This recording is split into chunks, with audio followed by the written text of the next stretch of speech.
और वहां exit poll कुछ और बता रहा है, और एक साथ सभी लोग मिलता जुलता एग्जिट पोल में एनडीए को जिताना शुरू कर दिए। अगर माननीय सर्वोच्च न्यायालय का हस्तक्षेप नहीं होता, उनका ऑर्डर नहीं होता, तो एसआईआर के आड़ में न जाने ये कितने कुकर्म किए होते। फिर भी यह संविधान के साथ खिलवाड़ है।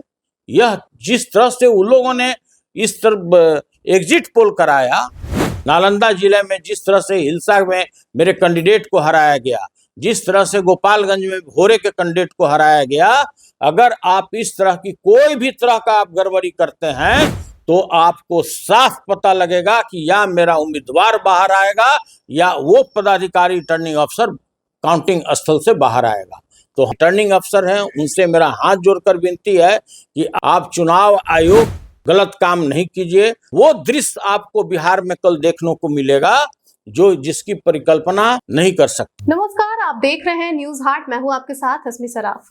बिहार में हुए विधानसभा चुनाव के नतीजे कल आने हैं। उससे पहले आरजेडी के एमएलसी सुनील सिंह ने विवादित बयान दे दिया है। सुनील सिंह ने कहा है कि 2020 में 4-4 घंटे मतगणना रुकवा दी गई थी। इस बार ऐसा कुछ हुआ तो पूरी जनता सड़क पर आ जाएगी और वो दृश्य देखने को मिलेगा जो नेपाल में देखने को मिला था। दरअसल सुनील सिंह ने आज प्रेस कॉन्फ्रेंस के दौरान यह बात कही है। सुनील कुमार सिंह ने एग्जिट पोल पर सवाल उठाया, पूछा है कि 4,98,00,000 वोट दिया था, फिर 50 से कम सीटें आरजेडी को कैसे मिल रही है। सुनील सिंह ने कहा है कि बिहार के लोग अचंभित हैं कि वोट गठबंधन को मिल रहा है, फिर एनडीए को जीत कैसे। सुनील सिंह ने एग्जिट पोल को साजिश बताया है। उन्होंने मतगणना को लेकर साजिश की आशंका जताई है। उन्होंने कहा है कि अधिकारी सचेत हो जाए, कहीं गड़बड़ी ना हो। अधिकारी हारने वाले उम्मीदवार को जिताने की कोशिश कर रहे हैं, वो ऐसा कहते हैं। रिटर्निंग ऑफिसर गलत ना करे वरना ऐसी तस्वीर आएगी जो कभी बिहार में नहीं देखा गया होगा। वह कहते हैं कि हाथ जोड़कर विनती है, गलत ना करें वरना सड़क पर ऐसा दृश्य दिखेगा जिसकी कल्पना नहीं की जा सकती। बिहार में नेपाल, बांग्लादेश जैसा नजारा देखने को मिलेगा। अब क्या कुछ कह रहे हैं वो, आप भी उनको सुनिए। लोग अच्छी तरह से जानते हैं कि बिहार विधानसभा का जो निर्वाचन होना था वो 2 चरण में होना था। एक 6 तारीख को हुआ और दूसरे 11 तारीख को हुआ। 11 तारीख को सबसे आश्चर्य वाली बात है कि हजारों मतदान केंद्र ऐसे थे जहां पे वोटर लाइन में लगे हुए थे 7 बजे तक, और 6:15 बजे 6:30 बजे शाम को कई मीडिया वाले का, इलेक्ट्रॉनिक मीडिया वाले का, अनेक चैनल वाले का, अनेक पोर्टल वाले का एग्जिट पोल आने लगा। सभी लोग लगता है कि कितना बड़ा बीड़ा उठाए हुए थे और उन्होंने लगातार, लग रहा था कि मानो एक ही किसी बस से सारे लोग गए हों पूरे जगह सर्वे करने के लिए एग्जिट पोल का, और एक साथ सभी लोग मिलता जुलता एग्जिट पोल में एनडीए को जिताना शुरू कर दिए। तो देखिए, यह बात तो समझ में आता है अच्छी तरह से कि मीडिया हाउस वाले का भी अपना एक कंपल्सन होता है, उनको अपना चैनल चलाना होता है, तो यह बात समझा जा सकता है। लेकिन इस तरह का सर्वे दिखाना, एग्जिट पोल दिखाना और सारे मतदाता लाइन में लगे हुए हैं, उनको किसी न किसी इस बड़े षड्यंत्र में फंसा करके, जिसका था कि इस पार्टी को देना है, उसके दिमाग को, उसके माइंड को डाइवर्ट करने के लिए इस तरह का एग्जिट पोल किया गया। पहला तो ये सबसे बड़ी आपत्ति है। लेकिन चुनाव आयोग तो भाई अद्भुत है। सभी लोग जानते हैं कि उनके साख पर किस तरह से बट्टा लग चुका है। एसआईआर का मुद्दा हो या किसी भी प्रकार का मुद्दा हो, चुनाव आयोग तो कुछ सुनने के लिए तैयार नहीं है। अगर माननीय सर्वोच्च न्यायालय का हस्तक्षेप नहीं होता, उनका ऑर्डर नहीं होता, तो एसआईआर के आड़ में न जाने ये कितने कुकर्म किए होते। तो देखिए, इस पर भी मेरा कोई बहस नहीं है। सबसे बड़ी बात है कि टोटल 7,45,00,000 वोटर थे। अगर 66.91% अगर वोट हुआ तो 4,98,00,000 वोट पोल हुआ। तो भाई हम लोग भी जानना चाहते हैं मीडिया हाउस वाले लोगों से, बहुत सारे ऐसे मीडिया हाउस वाले लोग जो हैं कि जो हम लोगों को 50 के नीचे आंक दिया, जबकि धरातल पर जो आप ही के चैनल वाले लोग जो ग्राउंड जीरो पर थे, वो लोग आश्चर्यचकित थे कि अरे भाई, यहाँ सारा जो वोट है वो किसी एक पार्टी को जा रहा है और वहां एग्जिट पोल कुछ और बता रहा है। सभी लोग अचंभे थे, पूरी जनता अचंभा है, पूरे बिहार के लोग अचंभे हैं कि भाई आपके साख पर किस तरह का बट्टा लगता चला जा रहा है।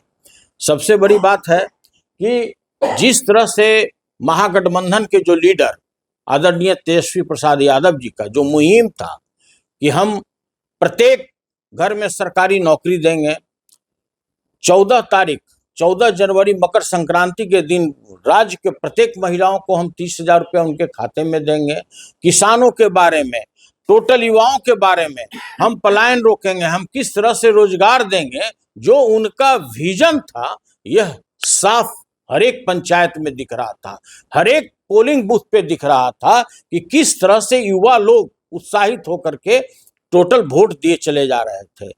फिर भी यह संविधान के साथ खिलवाड़ है। यह जिस तरह से उन लोगों ने इस तरह एग्जिट पोल कराया, ये बहुत बड़ी साजिश है और हम सभी लोगों को सचेत करना चाहते हैं कि जिस तरह से प्रत्येक काउंटिंग के दिन षड्यंत्र रचा जा रहा है कि कुछ न कुछ गड़बड़ी करेंगे ईवीएम में, तो हम सभी लोगों को सचेत कर देना चाहते हैं। आप पदाधिकारी हैं या जिसके कहने पर आप कार्य कर रहे हैं, तो आपको सचेत हो जाना चाहिए कि बिहार की जनता जागरूक हो चुकी है। आप इसको नेपाल नहीं बनाइए, आप इसको बांग्लादेश नहीं बनाइए, आप इसको श्रीलंका नहीं बनाइए। अगर आप वर्ष 2020 की तरह जिसने आपने गड़बड़ी किया, नालंदा जिले में जिस तरह से हिलसा में मेरे कैंडिडेट को हराया गया, जिस तरह से गोपालगंज में भोरे के कैंडिडेट को हराया गया, अगर आप इस तरह की कोई भी तरह का आप गड़बड़ी करते हैं तो आपको साफ पता लगेगा कि या मेरा उम्मीदवार बाहर आएगा या वो पदाधिकारी रिटर्निंग अफसर काउंटिंग स्थल से बाहर आएगा। तो हम यह बात आप लोगों को बड़ी विनम्रता के साथ कहना चाहते हैं कि जितने भी पदाधिकारी हैं और जितने रिटायर्ड और टायर्ड अफसरों के कहने पर वो कार्य कर रहे हैं, वो बिल्कुल सचेत हो जाएं। और हम हाथ जोड़कर यही विनती करना चाहते हैं कि पूरे बिहार की जनता जागरूक हो चुकी है, आपके कुकृत्यों को पहचान चुकी है। आप चुनाव आयोग के आड़ में किस तरह से गलत कार्य करना चाहते हैं, अपने मंशा को सफल करना चाहते हैं, आप किस तरह से जो हारा हुआ कैंडिडेट को आप जिताना चाहते हैं और जीता हुआ कैंडिडेट को आप हराना चाहते हैं। पूरी बिहार की जनता यह बात को समझ रही है।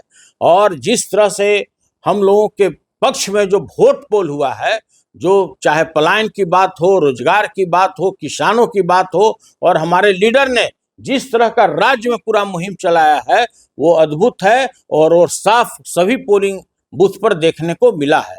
तो मेरा पुनः आप लोगों से मेरा विनम्र विनती है, सभी खासकर जो रिटर्निंग अफसर हैं उनसे मेरा हाथ जोड़कर विनती है कि आप किसी बड़े पदाधिकारी के कहने पर, किसी बड़े अफसर के कहने पर, आप चुनाव आयोग द्वारा गुमराह करने के बाद भी आप गलत काम नहीं कीजिए। आप पूरी ईमानदारी के साथ काम कीजिए, नहीं तो वो दृश्य आपको बिहार में कल देखने को मिलेगा जो जिसकी परिकल्पना कोई राज्य सरकार, कोई व्यक्ति, कोई पदाधिकारी नहीं कर सकता है। और हम इसी चीज को सचेत करने के लिए आज आप लोगों को बुलाए हैं कि सभी जगह से जिस तरह से खबर आ रहा है कि भाई ये एनडीए को किसी तरह से जिताना है और जो हमारा महागठबंधन है जहां पर 1000 वोट से कम का रेशियो हो उसको जबरदस्ती हराना है, तो ऐसा कुकृत कोई भी पदाधिकारी, चाहे आप किसी भी प्रकार से पोस्टिंग पाए हों, हम लोग को भी समझ में आता है, पूरे राज्य के जनता को समझ में आता है कि आपकी पोस्टिंग किस कारण से, जो सबसे असफल पदाधिकारी हैं उनको क्यों किया गया है। तो हाथ जोड़कर पुनः मेरी एक बार और विनती है कि आप लोग कोई भी गलत कार्य नहीं कीजिए, आप दूध का दूध और पानी का पानी कीजिए। जहां भी हमारा 1000 वोट के अंतर से हार जीत है वो काम मत कीजिए जो वर्ष 2020 में आप लोगों ने किया है, जो हिलसा में देखने को मिला, भोरे में देखने को मिला, परिहार में देखने को मिला।